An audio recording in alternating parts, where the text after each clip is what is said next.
Log into your mobile phone, television, computer for live streaming, or your nearest radio. It's now time to listen to Connecting the Dots. People come, let we go. Turn up the radio. Turn it up. This is the people show. No matter where we go. Connecting people. We all love you. We are here for you. We can hear you. Connecting people. People come, let we go. Turn up the radio. Turn it up. This is the people show. No matter where we go.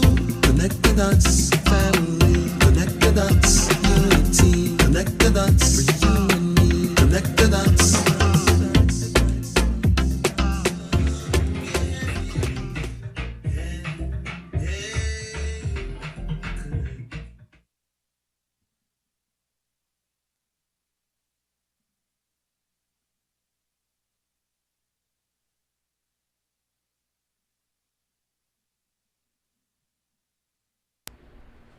Good morning. I just want to say good morning to everyone. Sorry for that little delay.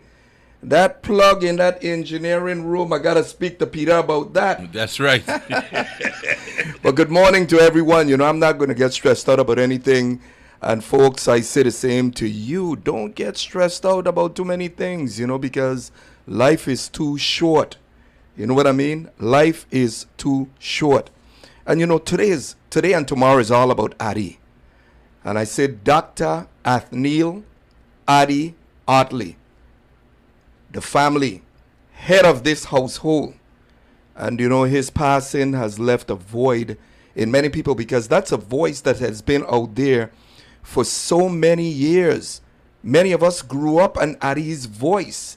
And you know, I have a tribute right here for him. But of course, only the folks on social media would be able to see it. But it's a tribute that really reflects on his life, what he has done for the people of the Virgin Islands in lending that voice to radio. I'm talking about during hurricanes, during every single disaster. If his one station was up and one voice that you were hearing to console the people of the Virgin Islands, to give direction, to comfort them during a trying time, was Adi Otley. And we refer to him as Adi Otley by his name, and I prefer to call him by his entire title now. Dr. Athniel Adi Otley. And I say again, I repeat, Dr. Athniel Adi Otley. And you know, we pay tribute to him, and it's going to be all about him today and tomorrow. And as I listen to that song on the radio, that lovely song, I Did It My Way, he did it his way. And I don't think folks truly understand the sacrifice that was required for Adi to be here at the station from 5 a.m. in the morning every single day. That was remarkable. And I speak volumes about his dedication and commitment to the people of the Virgin Islands. And for that, we owe him some serious gratitude, you know, in what he have done for the people of the Virgin Islands all these years. And, you know, I get up only on Monday morning, and it's a struggle for me to come down here into the radio station, you know, at 7 and 7:30 on just a Monday morning to prepare myself for my program from 10 to 11 a.m. every Monday morning. I couldn't imagine, and I kudos to Adi. Adi got up every morning, 5 a.m. to be here at the station. By 7 o'clock, Adi had already read the newspaper and could tell you what was going on from front to back. And that, that requires a special commitment, a special dedication. And for that, it's all about Adi. We've lost him. And in paying tribute to him, I can't tell you enough just how what he meant to the station, what he meant to the people of the Virgin Islands, because we all enjoyed his morning voice and how it resonated with people throughout the Virgin Islands and even down Eastern Caribbean and elsewhere, that folks was just tuning in to Adi Otley to hear the latest news, but to hear accurate information that he disseminated to the community. And for that, we owe him so much, you know, and we lost him. It's going to be a void that we have to recover from. And I know as many of you out there know exactly what I'm talking about because you tuned in every morning to listen to Ari because it was that voice, that sound, solid voice that gave so much comfort and gave so much promise, gave so much hope to many, many Virgin Islanders. And, of course, everyone is not going to like you, but I just feel that a majority liked Ariadne. They loved him. And I certainly, it's a void here for me as well, being here at the station and join. I've been part of this family for many, many years. I've had a morning program from 7:30 a.m. to 7:35 a.m. for many, many years when I served in public office, and to listen to Ari every morning myself. I just can't imagine what it's going to be like without him. And we can only pay homage to him and honor him, for his years of dedication and the many sacrifices he made for the people of the Virgin Islands. And not to, I reflect on one thing in particular before I just take a quick break, just to provide just a short little tribute that I made this morning, actually, because I felt that this program, a portion of this program, should be dedicated to Ari. Because when you look at the growth of this station and how it was built after Ari and, of course, a hard-working staff.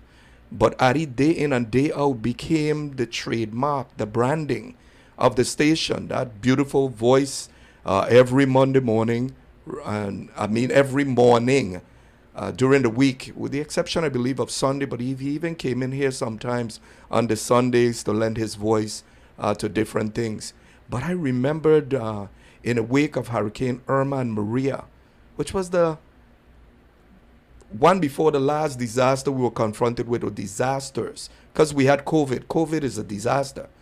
But I remember during Irma and Maria to listen to the only station that was up, and day in and day out, Ari was here at the station even during the hurricanes to make sure that he was telling the people of the Virgin Islands that it was going to be okay.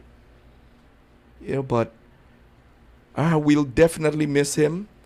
And I can't share enough. I can't reflect enough on his life. He did what he did. He lived his life his way. And I think the song by Frank Sinatra was truly fitting, that I did it my way. And so let me take a little break just to play a little tribute to Ari.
We love you, Ari.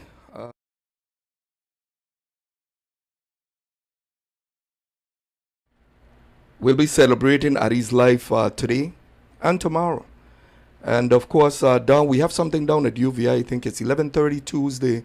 UVI will be providing free testing from free testing today from 1 to 3, and tomorrow from 8 to 10. And I believe that is all in honor of Ariadne. So, closing on that, there's a lot of condolences in today's newspaper. Of course, there's a the passing of certain individuals, and it's just a part of life that we all have to deal with, and it's not easy for families. And I wanted to offer my condolences to Jose Antonio Ortiz, Linda Harrigan Boynes, uh, Jimmy Loveland. Many of us know Jimmy Loveland. And of course, our very own, again, Dr. Athniel Adi Callistus Atley. Nobody have really heard that name, but condolences to the entire family. And here at the studio, of course, WSTA, the WSTA family as well. And Mr. Charles Henry, condolences to all these folks. Hasn't been an easy time for us here in the U.S. Virgin Islands, as we have lost so many good people over the past few months. And this COVID is not easy at all. Anyway, moving along this morning, just let me move to a few other things with national news. The Ukraine takeover Russia. I don't think folks in the Virgin Islands is truly understanding how this could have a ripple effect on us. And I'm talking about the food chain, food supply, and even the stock market. They're indicating that the stock market dropped by more than 1,000 points. What that means is people are going to be frantic and probably withdrawing their money. Even withdrawing money from the banking institution, of course, a lot of those people that have a significant amount of funds in these institutions might be attempting to withdraw. And what would be a perfect investment is real estate is going to, yes, fluctuate. And it could be possible that it becomes a buyer's market. But as it stands right now, it's not a buyer's market. It's a seller's market. So I brought that up because this thing with the Ukraine conflict, when you look at what is transpiring, and a lot of people, I don't think, honestly understand what NATO stands for. And I was looking at some of the stuff regarding NATO. And I don't think folks understand that NATO plays a major role. And how does it affect the Virgin Islands? I'll get to that because, when I think of the military personnel, people that have enlisted from the U.S. Virgin Islands, that are probably stationed in different places in the United States, but even over in Japan. I remember I had a friend, and I hope you could call in here, Alan Haynes' son was stationed over in Okinawa, Japan. Because I remember when I went there to actually support my daughter from Miss International, I actually was able to visit one of the military bases over there. And I was astonished to see how big it is. Yes, folks, we have Virgin Islanders all over, stationed in different bases. And these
what's going on, because if we're not paying close attention to what is transpiring, it could become a situation where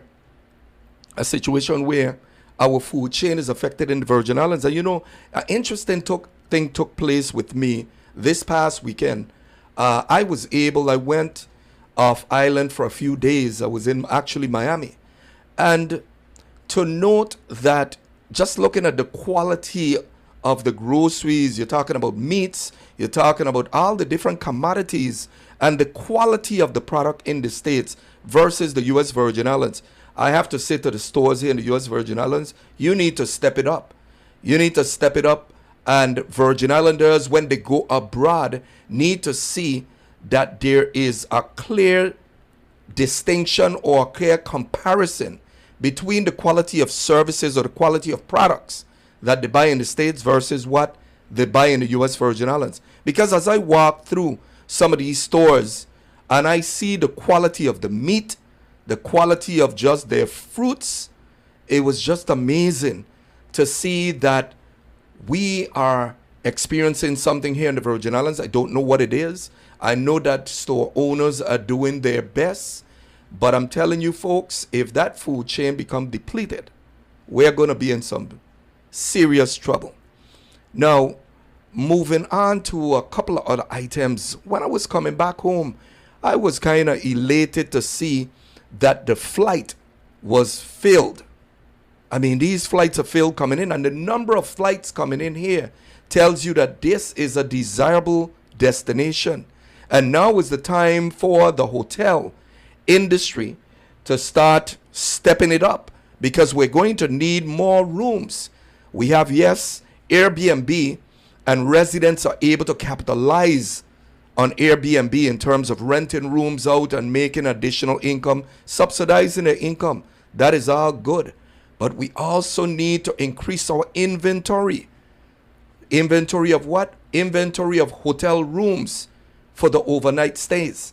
Because if you don't have rooms, you're not going to have bookings with the hotels. And the hotels, of course, have all the amenities in there. And if you give some people an option between a hotel room and an Airbnb, they're going to pick most likely the hotel room, unless the Airbnb have some of the amenities that can compete with what the hotels are offering. But this all contributes to our local product, to our economy, in lifting or enhancing our economy, in having that continued flow or traffic coming through the U.S. Virgin Islands. So I just wanted to touch on that briefly.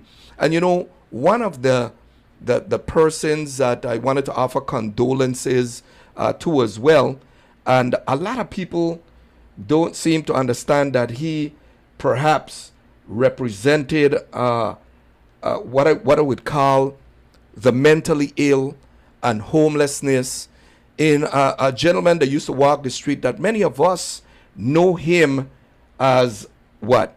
As Mozako. I'm wondering how many people know his real name, because you see,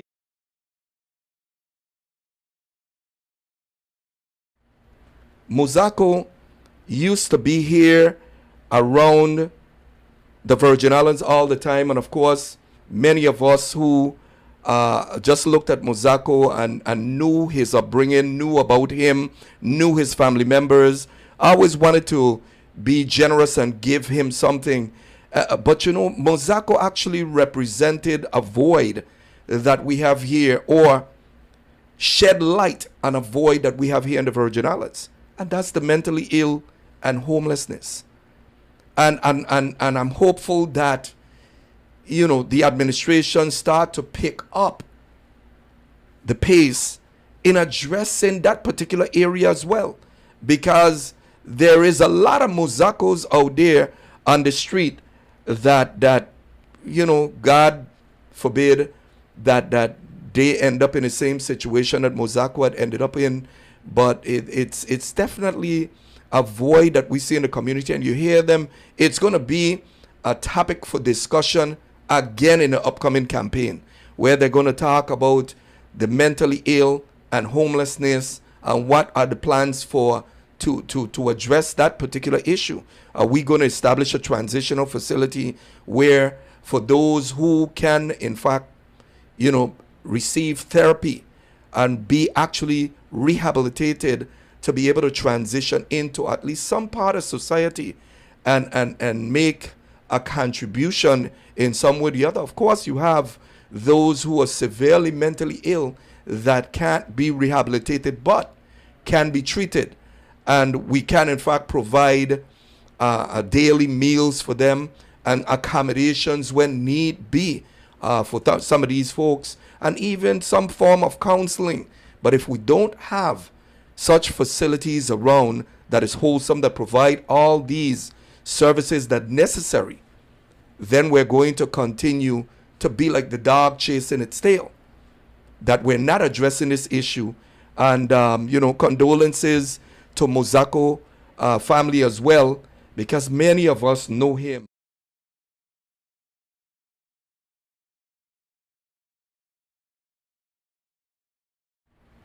Giving him $1 here and there, but I just wanted to speak briefly on that because, it's a person that we might say is forgotten. But today's topic, as I indicated in circulating on my promotion, not having the opportunity to speak on this traditional radio to tell you what the topic is going to be in the near future, but I'm going to try to see what I can do to at least surprise you guys ahead of time what we're going to be discussing on the radio. But today is open discussion. And the reason I entertain open discussion quite often is because you need to hear from the community. We need to hear what you have to share. We need to hear your collective ideas. We need to hear your innovative ideas. We need to hear your creative ideas. Why? Because I've always believed that the average person, the average Joe Blow on the street, can contribute. You should be part of the decision-making process. I've always believed that. So what you share here on the radio or in any public forum, as I would encourage you to engage in public forums for the purpose of sharing your idea and your thoughts. What affects you the most? And here's the questions that I'm posing to the public, to the callers. And the number to call here at WSTA is 340-774-1340. WSTA. Here and connect the dots. What affects you the most? What do we need to change? What do you expect to happen when these change takes place? Do we have social issues? Do we have social issues in the Virgin Islands? Of course we do. We have crime that is elevated, attributed to what? All of these things, you generate the ideas. You got the ideas. What are the social problems? What are the nature of the social problems that we have out there? What type of social problems do we have out there? Are we exhausting our federal resources? And when you hear me ask if we're exhausting our federal resources, I'm referring to the government and the tranches and all the money that we receive here in the territory. Now, understand why I'm broaching that subject as well. Do you realize with this war, if the United States go to a full-blown war, you're talking about the United States resources being drawn. But let me go to the lines and allow for people to call in. Good morning. You're on the air. Connect the dots. Good morning to my future governor, Mr. Fancy. Good morning. How are you? Okay, pretty good. Not as well as how I would like to be, but God giving me the strength and a breath of life to see the next day. So I say amen to that. Amen. Listen, I'd like to connect some of your dots. First of all, my condolences to Mozako. Yeah. And my deep condolences to Dr. Adi Hartley, our radio host for the grassroots station of WSDA, founded in way back in the late 60s, and that was from way down in Frenchtown. Yeah. When you had only Walter Brownie, Yeah. You know, yeah, that they carry the station to a tremendous heights of learning, intelligence of education, and even some fun and laughs with comedy. You know, and up to this day, we still experience some of that laughter and education. So I say thank you to the grassroots staff and management that is carrying on the works of WSTA grassroots station. I would like to mention pertaining to you mentioned about the Ukraine Yeah. and what's trickling down here in our Virgin Islands, and you hit on a real sensitive topic, and that was pertaining to food. Food is going to be very critical here in our territory. Very, very critical. And you mentioned about the meat, about how you seeing the meat and thing looking, a certain way and thing like that. And what I would like to connect the dots to concerning that is our agriculture industry, our agriculture department, our agriculture division involving the UVI agricultural division in that sector. Yeah. To play a very, very important role in really getting our agricultural development on a high standard of demand, of producing and implicating the needs of having our community and our communities be provided with plant food seeds that could produce food, seeds for food, and plants that could bear food, and a high demand to try to get themselves in line and connect the dots with trying to get these supplies as much as they could get their hand on as soon as possible, and have it be in their control, and have it to be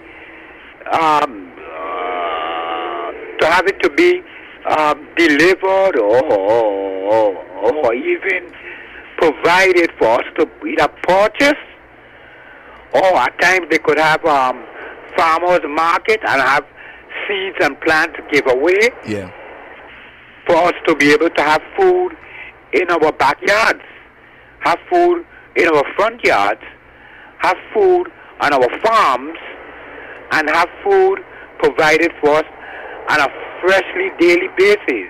But touching also and connecting a main dot, that the meat that you spoke about earlier, our abattoir is in dire need of repair. And it's an urgent need at this particular time, because of the fact of our meat that is coming into our territory is not going to be healthy for consumption use. And we have farmers here in our territory that raise cattle for the consumption to be slaughtered for the community to have access to buy and have fresh meat. But if our abattoir is in dire need of repair for many years ago, which could be up and running, if our governor takes the initiative of the importance of having this abattoir repaired yesterday, and having it repaired by today, and have it up and ready and running to serve our community for slaughter and tomorrow, then we'll be in a better position to be able to have fresh food and fresh meat. What do you say about that? I fully agree. I fully agree. There's a lot of farmers out there, and I am quickly reminded of even Bert Bryan that used in St. Croix, former Senator Albert Bryan, that had some of the best and leanest pork that you could find, the pigs that he used to raise. Right. And he was just an example of what could be produced right here in the U.S. Virgin Islands. And I'm telling you, I remember having food sales and would send over for a whole pork from Bot. And that pork was the pork that people enjoyed the most because the meat was so fresh and so lean compared to what you were buying from the store. And Exactly. I think, we don't know the type of pesticides and other chemicals that the stuff that is coming from the outside it has in it. And certainly if we could get our local farmers, support them even stronger, and for them to produce and start producing for our own supply, that would go a far way. That would definitely go a far way. So I wholeheartedly support what you're saying. What can you comment a little bit on our dire need for our abattoir to be in urgent repair? Well, I know the abattoir which was over there in Nada. I'm not sure. I think it moved, if I'm not mistaken. Anyway, the Humane Society used to be over there in the back as well. And that abattoir, I know they were supposed to have been either renovating it and reopening it. And someone could call in and correct me, because I'm not sure if it's even functioning. So I can tell you that it serves a significant purpose here in the Virgin Islands, here in St. Thomas in particular, and St. Croix has or need those slaughterhouses for the local farmers to be able to just go in and do what they have to do with the produce that they're producing. And if you don't have that, there is no control over how the meat is being prepared. Exactly. That's the point. You hit it right on the head, my future governor. You hit it right. I'd like to comment on this last statement pertaining to beef in adding to our agricultural dire need of importance for us to keep a very, very close eye on our water supply, especially our drinkable water supply. Please, all people that have cisterns, please keep your cisterns very clean as much as possible, because you're going to have to depend on that for survival. But I'm adding about our water supply because I would like for our governor, as well as the UVI Extension Services in the Agricultural Division, to please advise our governor to have large 2,000-gallon water tanks be placed throughout our territories where we have farming is being done and where people is in dire need for water supply, especially to have these 2,000-gallon water tanks to be placed throughout different areas in estate border farmland for our local farmers, and also out in the north side where we have our local Frenchies, that is our brothers and sisters as well, into the plant farming that need water backup supply. And we really need to have these 2,000-gallon water tanks placed throughout our territories, but especially in the estate border farmland and on the north side. What do you have to say about that? Oh, most definitely. And let me go a little further than that, because we're talking about creative or being innovative in the way that we think, right? Do you remember the dilemma with the infamous barge that was that Snyder had successfully gotten from the federal government that they brought to the Virgin Islands? That this barge in particular was a floating osmosis plant.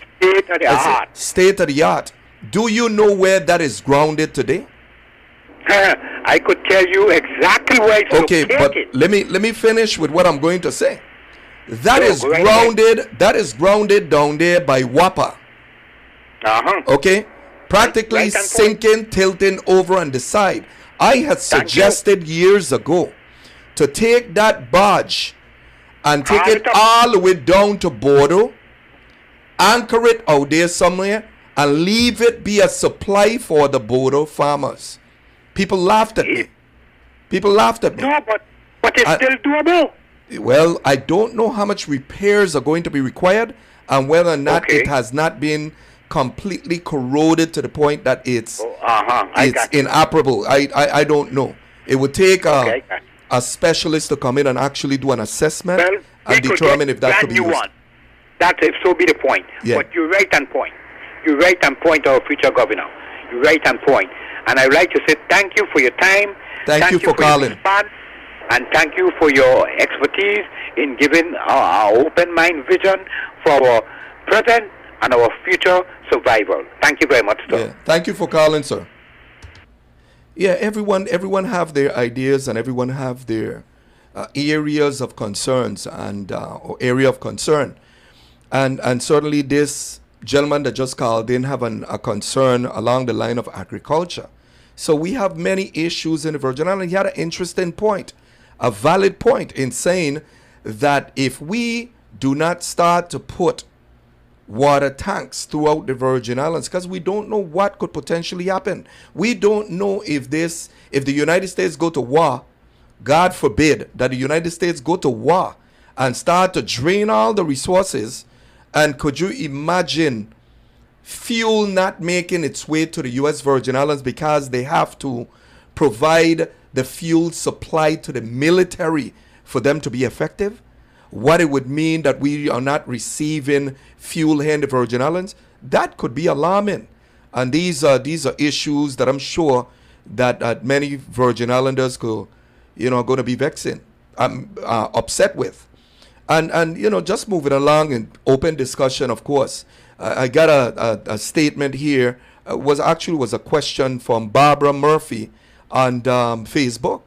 And, she posed the question about the courts and how the courts are operating. And she's absolutely right. I know the courts having to deal with COVID, just like any other organization. They've been challenged as well. And a lot of the court cases are backed up. You have a lot of probate cases that families are hoping to get these cases resolved. You have a lot of civil claims. You have a lot of elderly and terminally ill people waiting for their cases to be concluded or to be addressed for them to move on with their respective lives. And those are valid points. And we can only hope that the court system is able to get back to some level of normalcy as well, where they can have court cases, and of course, they had been doing it virtually and trying to assemble jurors. I am not sure about the jurors, but I know court proceedings where the judge was presiding and it's a judge trial that they were able to facilitate or conduct these hearings or court cases. And we only could hope that they get back to some level of normalcy and that backlog can start being, that they can start addressing it effectively for a lot of families out there. I think I have illuminated the respective areas that people have great concern. And moving on, of course, I want to step back into a domain because I was approached over the weekend, actually yesterday, by an individual, a government employee, that posed the question to me because I had said what I'm about to say. I've said it repeatedly on the radio. The 8% that was taken away from government employees, I said to that person, because they asked me about the 8% and whether or not they were not deserving of interest on that 8% that was held from them over 10 years. And I'm going to regurgitate what I've already said. If you take somebody money away from them illegally, and you decide, or it is ruled, the court ruled that it was unconstitutional, and you must give them back their money to make them whole. It's not just about giving them back what you took from them. It's about giving them an interest and that amount that you took from them. And we can only hope, and I've said this many, many times, I have even appealed to the Senate via the radio, that in all fairness, the right thing to have done was to provide for an interest, at least 2%, to be added to what was owed to those government employees. Because after all, if they had taken that money and they were able to deposit in a savings account, an interest-bearing account, then they would have an interest added to what was taken away from them. Or they would have interest on what they would have saved. So is it whole? Are they whole? I would venture to say not. And I think in all fairness, they should step back and address that issue. Since you say we full of money, we have over $5.6 billion from the federal government. So that means that a lot of local funds can be freed up. That means there could potentially be some pockets there. But here is where, and I'm going to skip over to something else. Here's where my concern lies. If we have all this money, $5.6 billion, and should the United States go to war, or the United States exhaust any level of resources assisting or aiding the Ukraine and helping to support some of the allies, and this goes on for a long time, is it possible that now the United States government, the federal government, might decide to say, we're going to look at all the areas where we have or we provided federal funds that are unspent, and they start to take back monies that we're not using? We might think that that is far-fetched, but don't for a second ever believe that money is given from the federal government means that we could put it in the account, in our account, and it stays there in perpetuity. No. History should teach us a lesson. History should teach us that we have received federal fund monies, federal grants in the Department of Education, that area, and the funds went back. So, good morning, you on the air, connect the dots. Yes. Morning, Mr. Donister. How are you? I'm fine, good morning, how are you? Blessed. Good. Go ahead. By God's grace. Mr. Donister, I tune in at the end of the conversation you were having with a previous caller, a gentleman talking about agriculture and yes, food security and whatnot. Yeah. Mr. Donister, we in this tiny territory, we have been through a lot. I don't know what it's going to take for our government official, the leadership from the top come down. What is it going to take for them to stop telling us what we want to hear and instead tell us what we need to hear and to act on it with an urgency? That gentleman was on point. Yep. My goodness. We have been through two major storms back to back, 2017. First time in history. Devastation. Right after that, 2 years later, pandemic. Deadly pandemic. And because of that situation, that very deadly, serious situation around the world, and ourselves also, it has disrupted everything, turned lives upside down, take away loved ones from us, shipping crisis, financial crisis, emotional, you name it. Mm-hmm. You know, and for years, our activists, different activists, from Faxman, Miss Monsanto, you name it. Yeah. Even the German, it had this one gentleman named the German. You know, over the years, everybody have been warning us.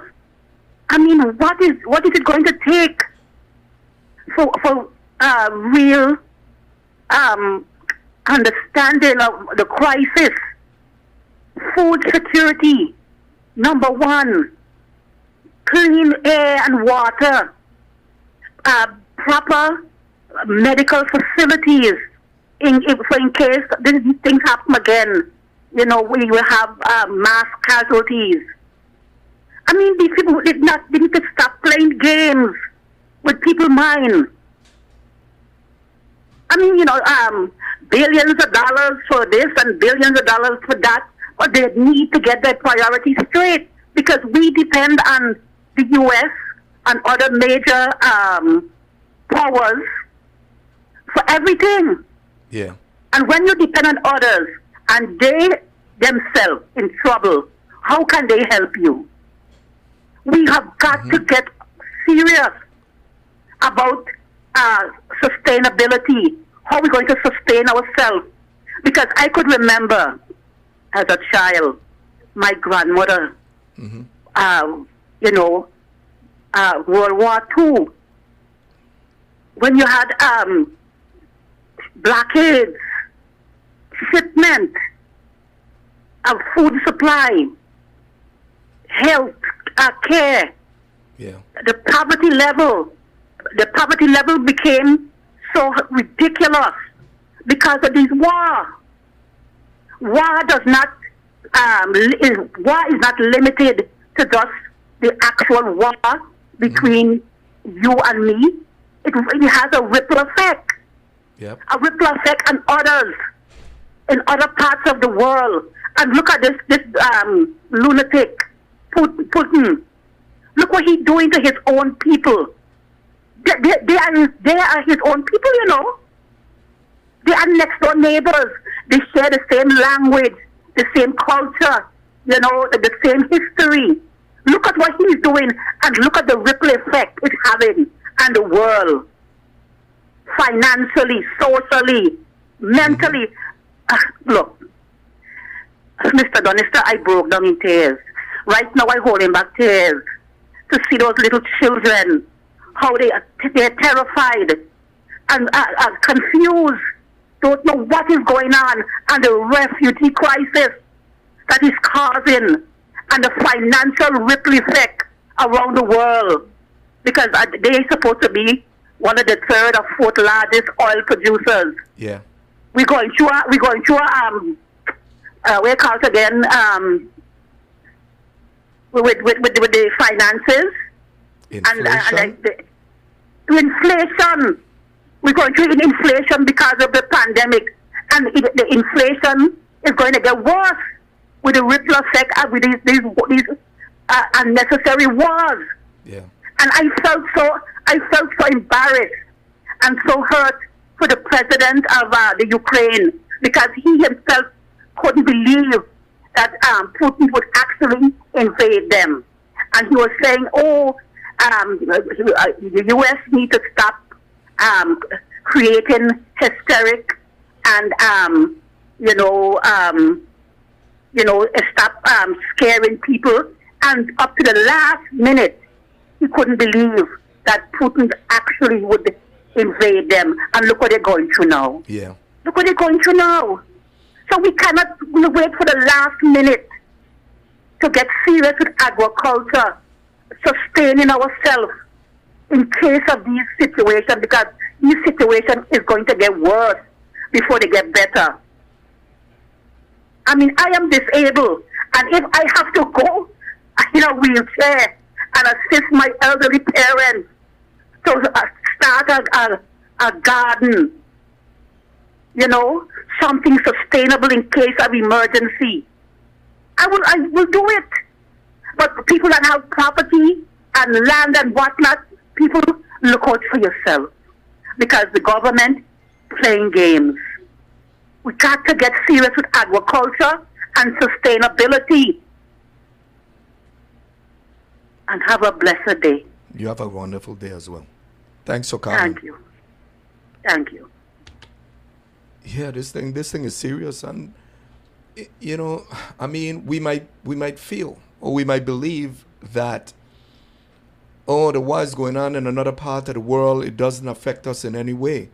If you see the stock market drop 1,000 points, a lot of things are going to be affected. you're going to have people pulling away and pulling out of different investments, trying to invest elsewhere. This thing is going to have, as we've said, a ripple effect. Good morning, you're on the air. Connect the dots. Good morning, buenos días, conecten the dots. Yes, buenos dias. ¿Qué pasa? How are you? I'm fine, I'm blessed. How are you? I alive. Go ahead. Anyway, I wanted to ask you, what are you running under what banner? I have not said that I was running. Oh, you didn't say? Oh, no, I have just not. heard. I have not made any public announcement, anything. I mean, I believe the people on the street know exactly what is transpiring, and if they haven't heard yet, they will hear eventually some of the things that's going on, because there's been rumblings. So, at the appropriate time, I will make an announcement, but I haven't made no announcement as to whether or not I'm running or not running. But Oh, no, no, yeah, I was time will tell. I was only worrying about the Democrats, the rats. That's why that's what I was worrying about. You know, this is the year where a whole bunch of people become citizens to be able to vote. Well, I don't cast any negative aspersions on any of the political parties, because they contain people, noble people, and let me give you an example. Of course, people make general statements against the legislature, the Virgin Islands. I remember sitting in office and people saying, all of them ain't no good. But you got some of us just fighting for the common man, fighting for the greater good. But it is unfortunate where there's a stigma that comes with it. A stigma that comes with serving in particular offices where people tend to generalize. But me personally, I try my best not to generalize. So when you say the Democrats and refer to them in any condescending way, okay. I try not to do that, because I've known stalwarts of the party, individuals, and I know individuals currently serving that I feel that they're noble people. And of course, sometimes you're in an organization and it would be up to you to determine if you're going to be part of a movement that turns into a cult, or you're going to be part of a movement that turns into something constructive and something that is good for the people. Okay, that's a transformational goodness. Anyway, but you don't have to tell me about some of the ones in Nobles. You know, I always been there. I mean, I used to go to your office and all of that, so it's like an educated, conscious citizen, right? Hello? Yeah, I'm here. Go ahead, you're on the air. So, Just try to, because we only have a few more minutes. That was it. Today is the last day of what? Black History, according to the designate. Yeah. And in español, it's the last day del mes del amor y la amistad. Yeah. Febrero.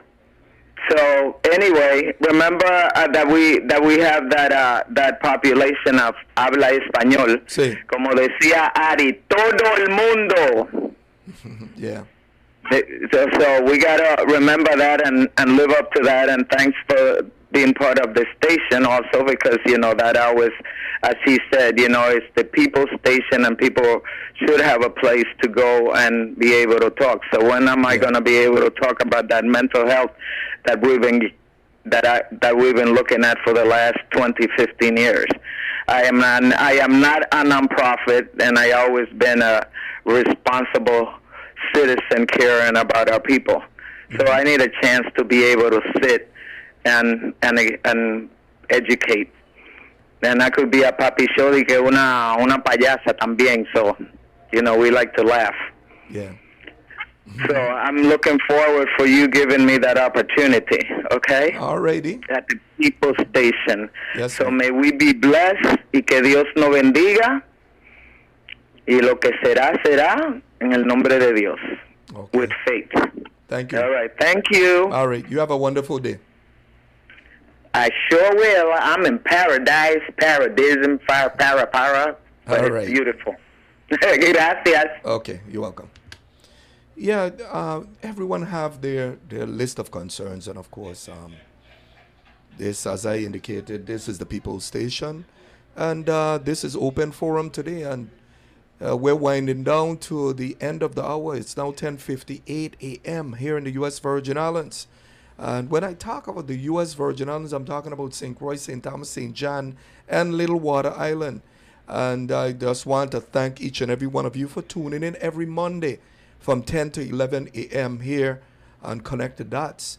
I try my best to make sure that we remain issue-oriented and address some of the pressing issues that affect the people of the Virgin Islands, because after all, that's, I think, the general population is trying to tap into information that is factual, information that lends some kind of support to their way of life, and aid them in navigating throughout, whether it's the system, the government, or different things. We just address a myriad of topics here on Connect the Dots, and that is not going to change.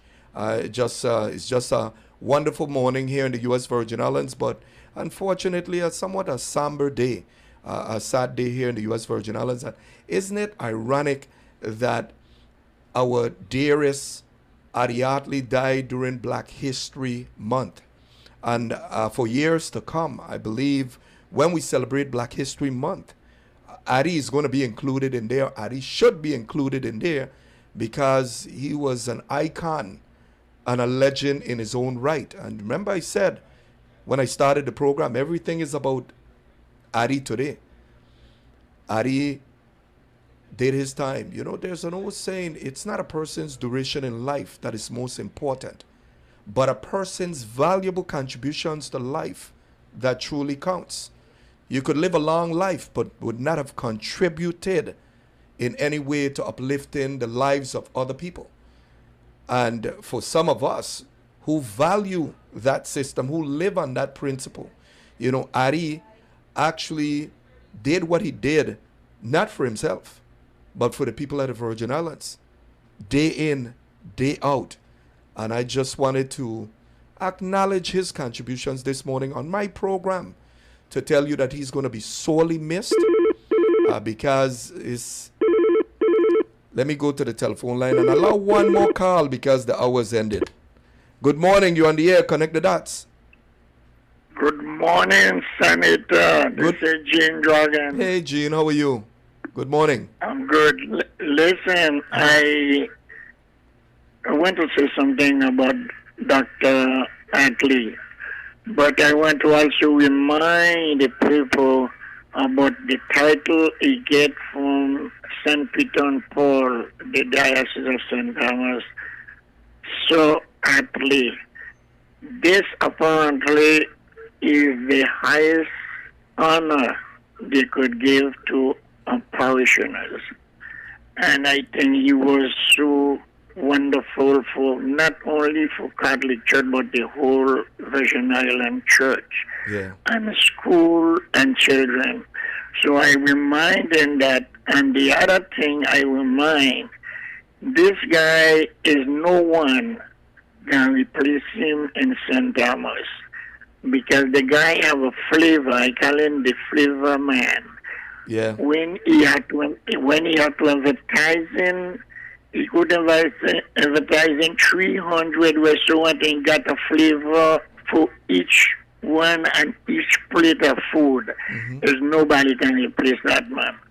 He's a flavor man, and he leave a flavor for St. Thomas. Yeah. And I believe they're going to need to talk to this to that guy a long time.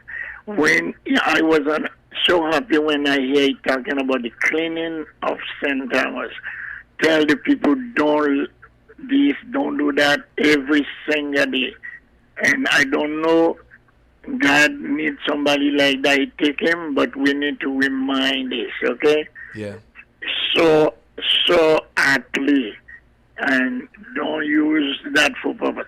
So Atlee, he got this reputation on the world.